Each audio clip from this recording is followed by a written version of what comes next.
Okay, let's unpack this. You've graduated. The academic gowns are hung, and a brand new chapter beckons. For countless Nigerian graduates, that chapter often includes the National Youth Service Corps, or NYSC. It's a journey brimming with anticipation, a vibrant sense of patriotism, and let's be honest, sometimes a touch of anxiety because, well, how exactly do you navigate getting there? Indeed. While the vision of national service is clear, the practical steps for enrollment can often feel, well, like a bit of a puzzle. Our mission in this deep dive is really to pull back the curtain on that process, transforming a potentially daunting sequence of events into a clear, manageable roadmap. We're drawing key insights from the NYSC mobilization stages, a graduate's guide by NYSC Genie to, equip you with the knowledge to navigate each stage seamlessly, turning that excitement into informed action. Precisely.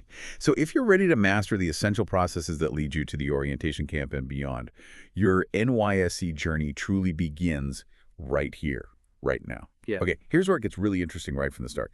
You might think the first step is like an online form or something, but no, the guide points out it actually begins right where you finished your academic race, your alma mater. The very first hurdle is called final clearance. What makes this step so surprisingly complex for many graduates, and what's the one thing the guide advises not to overlook? That's an excellent question because, yeah, many graduates do underestimate this seemingly minor first step. Think of final clearance less as a simple formality and more as your alma mater's final. Well, boss battle, maybe. It's your academic institution's way of ensuring you fulfilled all administrative and financial obligations, paid all fees, returned library books, cleared departmental dues, all that stuff. The guide reveals it's often a bureaucratic labyrinth where a forgotten library book or a missed departmental levy can surprisingly halt your entire NYSC journey. The real insight here is that without it, your institution simply won't process your records or include your name on the eligible list for NYSC. Full stop. So it's not just about good academic standing. It's about being administratively squared away, down to the last tiny detail. Does the guide suggest that all schools handle this uniformly? Or are there, like, nuances we need to be aware of? That's a critical insight. Every school has distinct, often nuanced procedures for clearance. There's really no one-size-fits-all approach. Right. This means you must proactively inquire about the specific processes at your institution. The guide really stresses that you can't just assume anything. And where exactly should you be asking about these specific requirements? Okay, so your departmental office, faculty office, central academic registry, or the student affairs unit, those are typically your best points of contact. And don't forget to leverage notice boards, school websites, and even official student group chats. Honestly, those can be gold mines of real-time information. The guide offers some fantastic tips for getting ahead here. Beyond the obvious, it really emphasizes asking about any associated fees, the estimated timeline, and if there's a specific contact person to follow up with. What else does the guide suggest for staying organized and, making this process as smooth as possible? Well, it advises starting early, maybe even before your final results are officially released.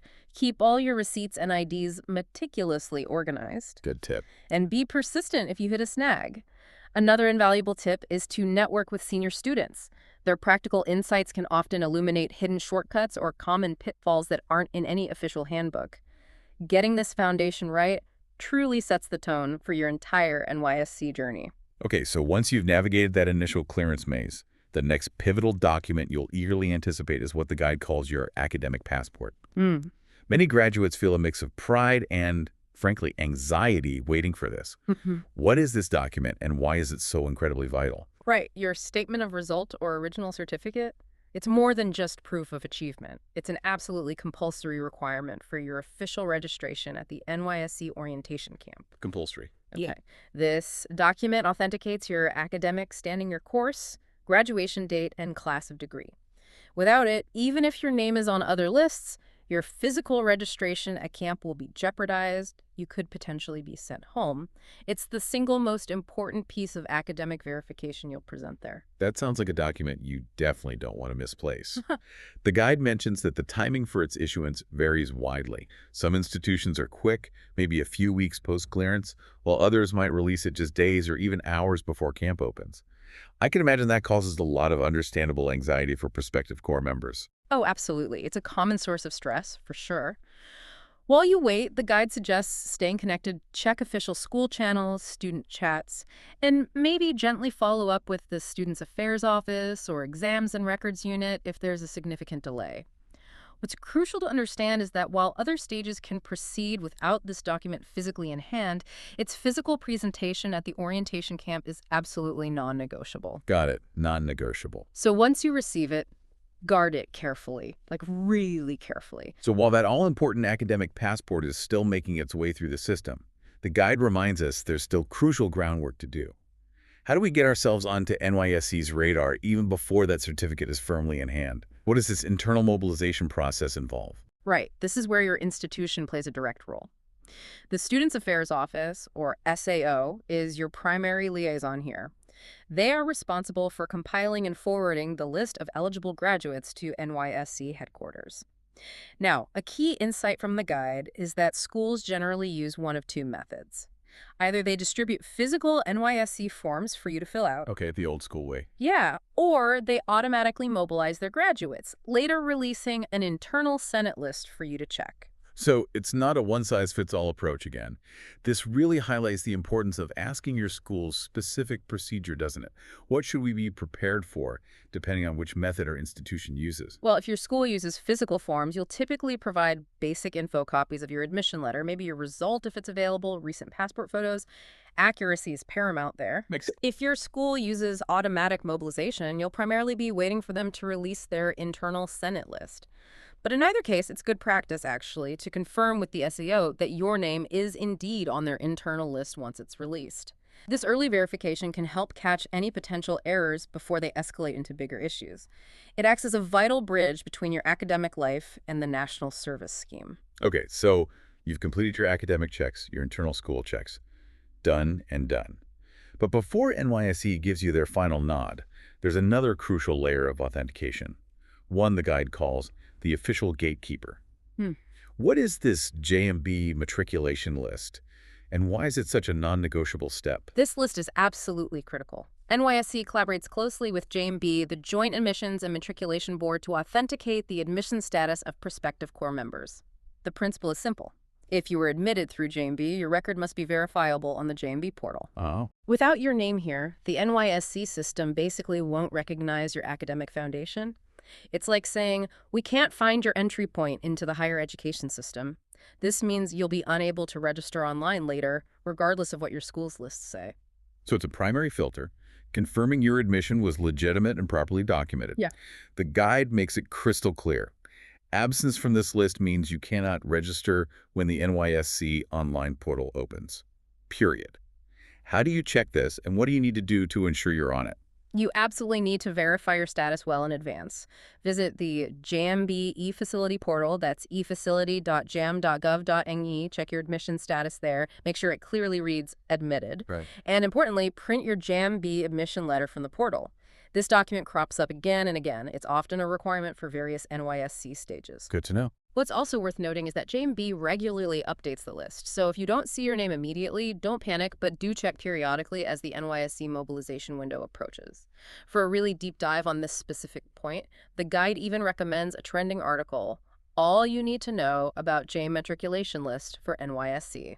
Might be worth checking out. All right. From the JMB gatekeeper, we move to your institution's official nod of approval, the NYSC Senate list. This sounds like a big deal. So what does it mean to have your name on this Senate list? And once it's out, whose responsibility is it to verify it? Is it the school's or yours? This is undeniably one of the most important NYSC mobilization stages. It's the official roster of graduates compiled by your institution senate and formally forwarded to NYSC confirming your eligibility. They submit it digitally and a hard copy goes to Abuja. Now, the guide makes it very clear. Once this list is uploaded to the NYSC portal, it becomes your primary responsibility to verify your details. Oh, okay. So it's on us. Yes. This isn't just a suggestion, it's a critical personal checkpoint. So why is this verification process so incredibly important for you, the graduate, beyond just, the relief of seeing your name there? Well, it acts as a final safeguard, yes, to prevent unqualified individuals, but more importantly for you, it ensures your accurate inclusion. It's where you verify crucial details, like the correct spelling of your name, your date of birth, your course of study. All that needs to be spot on. Right. This early detection of errors gives you time to rectify any issues before they cause major problems at the online registration stage, or worse, even at camp. Okay, that makes sense. So how do you actually go about verifying your name on this crucial list. What's the process? When the NYSC portal opens for this check, they'll announce it. You'll visit the official NYSC website, look for a link like Senate List or check mobilization status. You'll typically input your institution, matriculation number, and maybe your surname. Now, if your name is missing or incorrect, and look, this does happen sometimes, the key is do not panic. Easier said than done, probably. True. But the guide advises contacting your Students Affairs Office, SAO, promptly. Provide proof, like your statement of result or admission letter, and follow up persistently until the error is rectified. This is a critical checkpoint to secure your spot. You've made it. Navigated the institutional hoops, the verifications.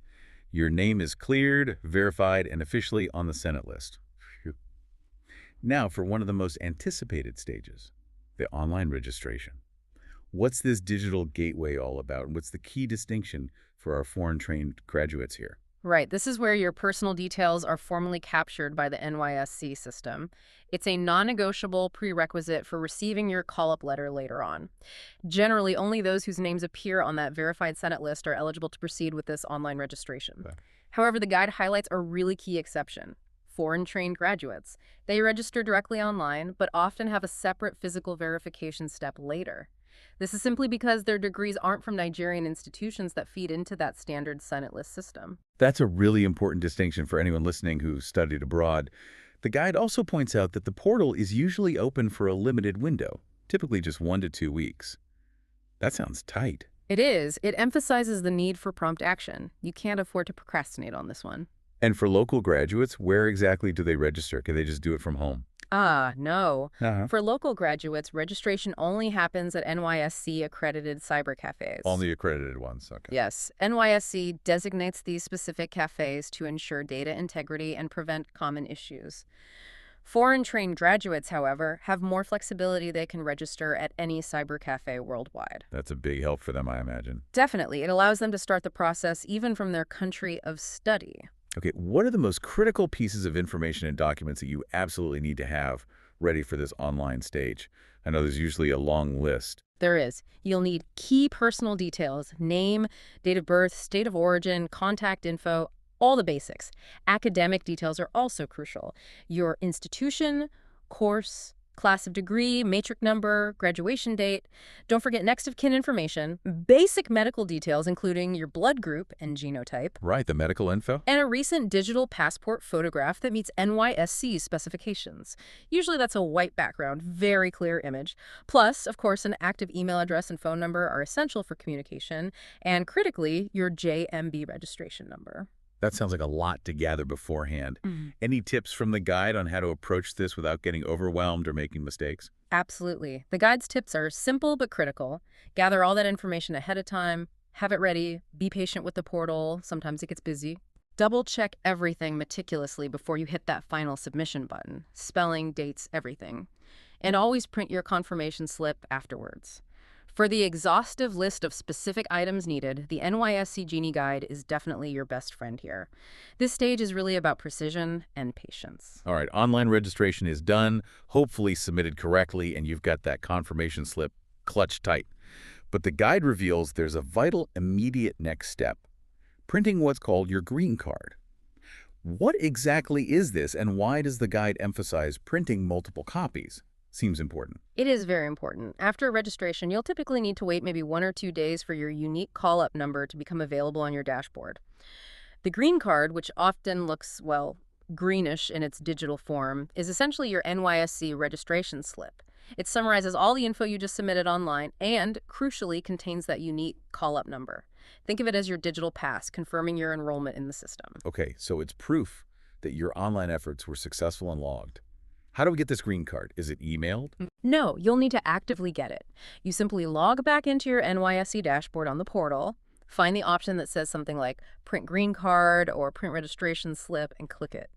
And the guide strongly advises, really stresses this, that you always print several copies, not just one, and save a digital version too. Several copies.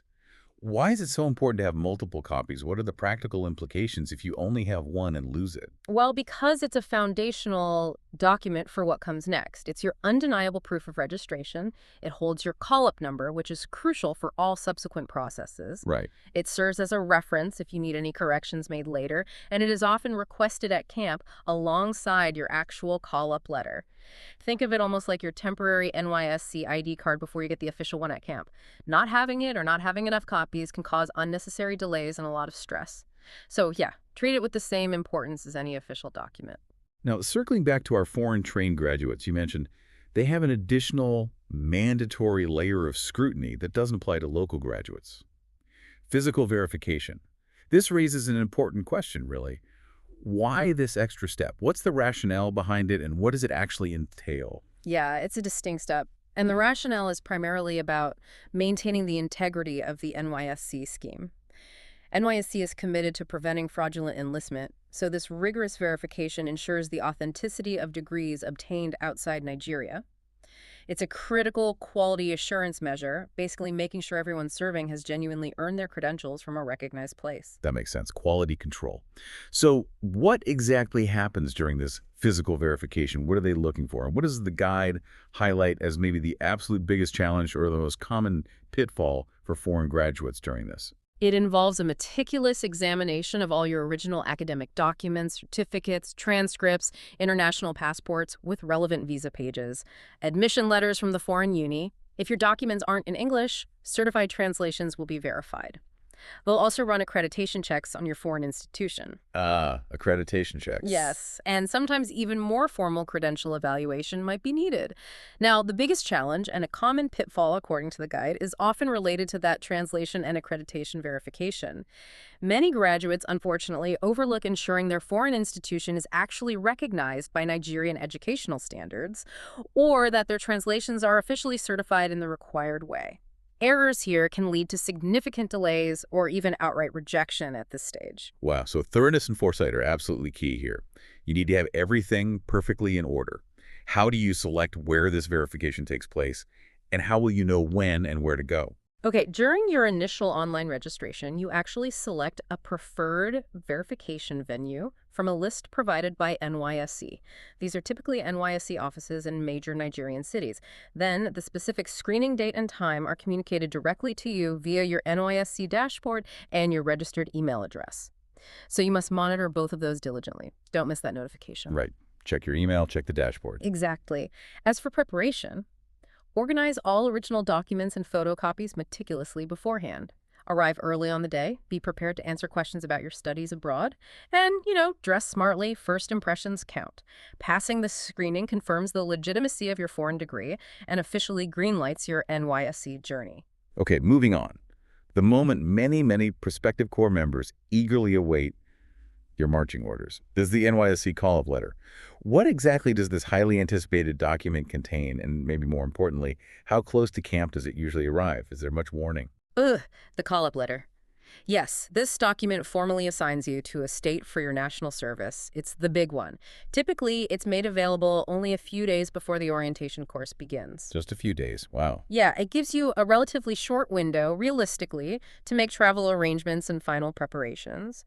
It contains your assigned state of deployment, the specific date you need to report to camp, the resumption date, the orientation camp address itself, your batch and stream. It's in stream, right. Your personal details again for confirmation, and a set of really important instructions for reporting to camp. It's essentially your official ticket and itinerary for the start of your service year. So it's the final authoritative directive from NYSC. Yeah. What are the key things to remember about compliance once you have this letter in hand? Any wiggle room? Absolutely none. It is imperative, absolutely imperative, to strictly comply with all instructions on that letter. This primarily means reporting on time to the assigned state and camp address. The guide stresses there's generally no room for negotiation or appeals at this late stage regarding your state posting. And latecomers can, and often do, face rejection from camp. So don't be late. Don't be late and go where it tells you to go. You'll access and print it from your NYSC dashboard, just like the green card. And the guide is unequivocal on this. It is perhaps the most important document you will carry to camp. So again, print several clear copies, save a digital backup. This truly marks the culmination of all the mobilization stages and signals the imminent start of your actual service. Okay, you've got your call-up letter, your state is known, bags may be half-packed. camp is fast approaching. Now, for the final, absolutely non-negotiable stage before you actually set foot in camp, assembling what the guide calls your camp survival kit of documents. This sounds critically important. What happens if you miss something here? What are the true, real-world consequences at the camp gate? Let's be unequivocally clear, because the consequences are severe, and we see it happen every batch. Failure to have the correct, complete set of required documents will lead to demobilization. That means you will be sent home from camp, turned away at the gate. Sent home. Yeah. After all that. Yes, this is not a stage where exceptions are readily made. You absolutely must familiarize yourself with the required documents for your specific situation and prepare accordingly. It's the ultimate test of your diligence throughout this entire process. That's a very strong warning. It really highlights just how critical this final check is. The guide breaks down the essential documents into several categories. Can you give us an overview? What are some of the key categories and the most vital documents within them that we absolutely cannot forget? Okay, the guide outlines essential documents across a few general categories. First, academic, your original statement of result or certificate, and your original JMB admission letter. These are your foundational academic proofs. Can't forget those. Originals, right. Not copies for these. Originals are key for verification, though you need copies too. Then, NYSC's specific. Your original NYSC call-up letter and your original green card registration slip. These are basically your entry passes. Next, personal identification.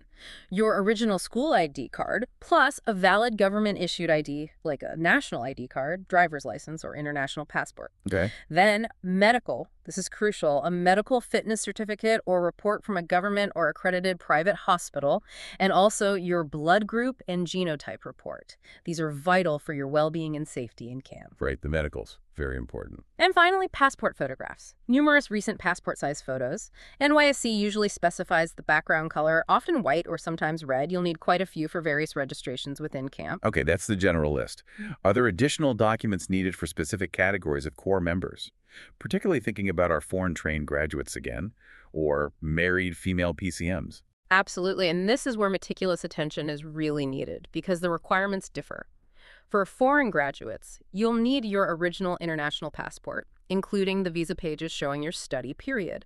Also, your original academic credentials from your foreign institution. Sometimes evidence of evaluation of those foreign credentials is required, and maybe relevant travel documents like entry visas or flight tickets used. Okay, quite a bit extra there. Yes. And for married female PCMs, this list is also very distinct. Your original marriage certificate. If you changed your name, the original newspaper publication announcing the change of name. Usually, a letter confirming non-indigene status from your husband's state of origin is needed. And, critically, proof of your husband's current place of assignment or residence, especially if you're seeking deployment to a state based on marital grounds. Wow, that is a lot of very specific documents for those categories. Easy to miss something. So what's the absolute best action plan for our listener right now to ensure they're fully prepared and avoid that dreaded demobilization at the camp gate? Okay, the guide is extremely comprehensive and practical here. It strongly advises you to immediately read the detailed NYSC Genie's comprehensive guide on camp documents. Find that specific resource for the exhaustive list tailored to different situations. Then create a personalized checklist based on your status, local grad, foreign, married, etc.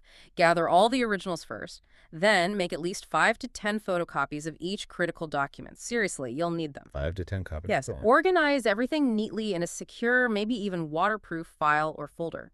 And create digital backup, scan or take clear photos and save them to the cloud or a USB drive. Your diligence right here in this final stage literally determines your seamless integration into the scheme. This is your final preparation lap, and success really hinges on getting this document checklist absolutely right. Hashtag tag outro. Wow, we've truly traversed the entire journey, haven't we? Yeah. Through all the NYSC mobilization stages, right from that very first academic clearance in school, through the critical verifications like JMB and Senate lists, the online registration process, getting the green card and call-up letter, and finally, to assembling that complete, indispensable camp survival kit of documents. What an incredibly detailed roadmap.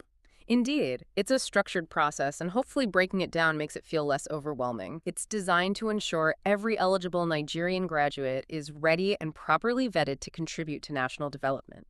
And remember, proactive preparation is your greatest asset throughout all this. It's particularly vital, as we saw, for foreign-trained graduates and married female PCMs with their distinct additional requirements. This deep dive should have made it abundantly clear. Information truly is power here. Knowing what's coming helps enormously. Absolutely. And as you embark on this really significant chapter of your life, we hope this deep dive has given you not just clarity on the how-to, but also the confidence to step forward. We've laid out the path, the steps, but the adventure, the personal growth, the connections you'll make, those are all yours to discover. Imagine the stories you'll have, the lessons you'll inevitably learn, and the impact you can make. What will you contribute during your service year? And maybe more importantly, what will you learn about yourself and about Nigeria through this transformative experience? It's a big question to ponder. Mm-hmm. And for real-time updates as things progress, last-minute tips, and just invaluable community support as you get closer to camp, we highly recommend joining the official NYSC Genie WhatsApp group. It's mentioned in the guide. It really is an invaluable resource for this exciting journey. Great recommendation. Your adventure awaits. Step forward with confidence because you are now ready for the NYSC journey. Thanks for joining us for this deep dive.